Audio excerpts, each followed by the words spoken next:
that the main thing you have to do to survive and to stay in power is to deliver the one thing that the people of China want: prosperity, economic growth.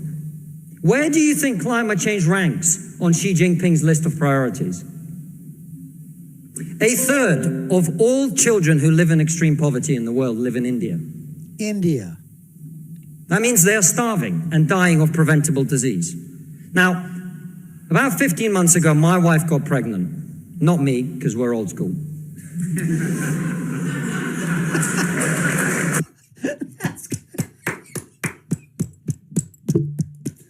That's phenomenal. Hit the gender people, folks. That's where you go. Go after the transgender community. Bingo. Check and mate. We're old school.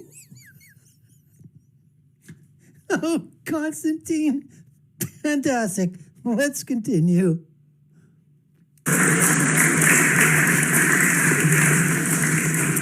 And for 9 months, we talked about what our boy would look like, what he might do when he grows up.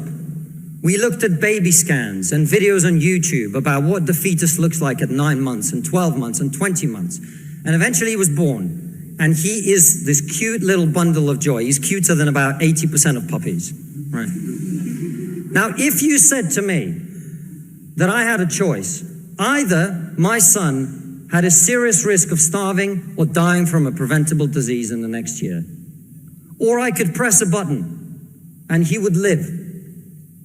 He would go to school. He would bring his first girlfriend home. He'd go to university and graduate and become a woke idiot.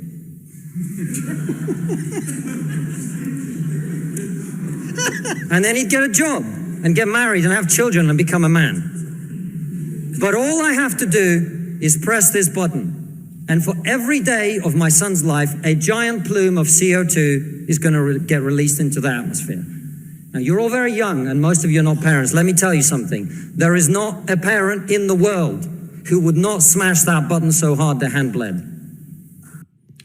Again, how many times does this guy have to win the chessboard here? Check and mate, check and mate, check and mate. Just said, 2 choices. 1, have a disease and die within a year. Or 2, live an unbelievably beautiful life, your child. But for every day of his life, he's going to have an unbelievable amount of a CO2 imprint on the world. Which button are you going to start smashing? It's going to be that one, folks. And you can't lie to me. If you say it's the other one, you're an absolute liar. Or you're a delusional lunatic that doesn't deserve to have kids. Let's continue.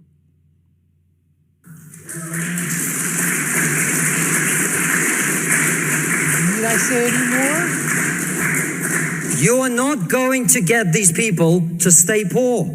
You're not even going to get them to not want to be richer. And so, I put it to you, ladies and gentlemen, there is only one thing we can do in this country to stop climate change. And that is to make scientific and technological breakthroughs that will create the clean energy that is not only clean, but also cheap. No, thank you. And I want everyone to get home on time today, which is not going to happen. And the only thing that wokeness has to offer in exchange is to brainwash bright young minds like you to believe that you are victims, to believe that you have no agency, to believe that what you must do to improve the world is to complain, is to protest, is to throw soup on paintings. And we on this side of the house are not on this side of the house because we do not wish to improve the world. We sit on this side of the house because we know that the way to improve the world is to work, is to create, it is to build. And the problem with woke culture is that it's trained too many young minds like yours to forget about that. Thank you. And there you have it, folks. There you have it. I mean, he just was an absolutely unbelievable point-on speech. He literally used comedy, He used empathy.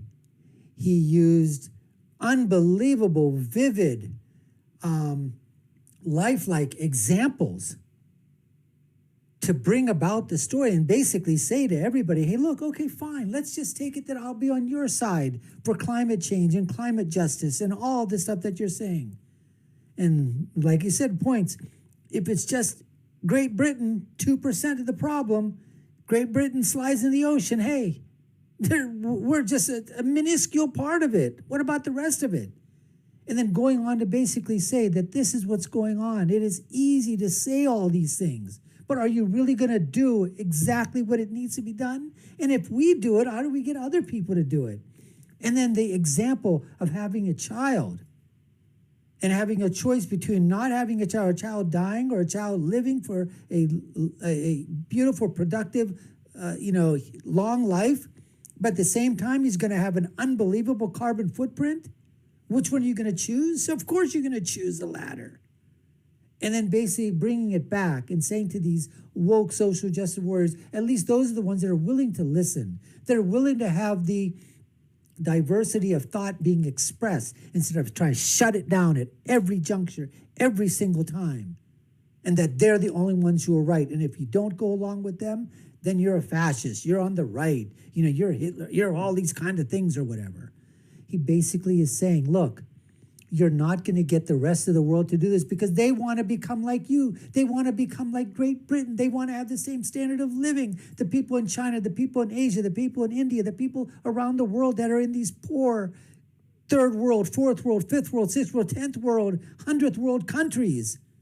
You're not going to get them to say, you know what, I don't want, what are you talking about? I want energy. I want prosperity. I want money. I want to climb the social ladder. I want more than just this. I want more than just burning crap in my house, burning dung in my tent. We want more. We want what you have. We want to be a first world power. That's what everybody else is wanting to do. Why do you think everybody wants to come to the West? Why is the entire world, why do most of the people in the world, why do they want to come to America? Why?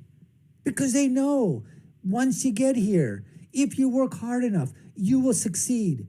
You have an opportunity here. You have an opportunity in democratic countries in the West. That's what it's all about. I love this speech, folks. I really, really did. I really like to do the reaction to this too as well. Anyways, thanks so much for watching. We appreciate you. And excuse me. Anyways, listen, if you haven't already done so, subscribe to the channel. We got so many other videos out there.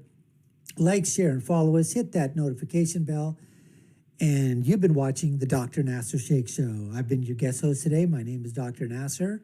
I'll leave you with my final thought, which is, when you're right, you're right. And when you're left, you're wrong. See you again next time, folks. Take care and stay safe.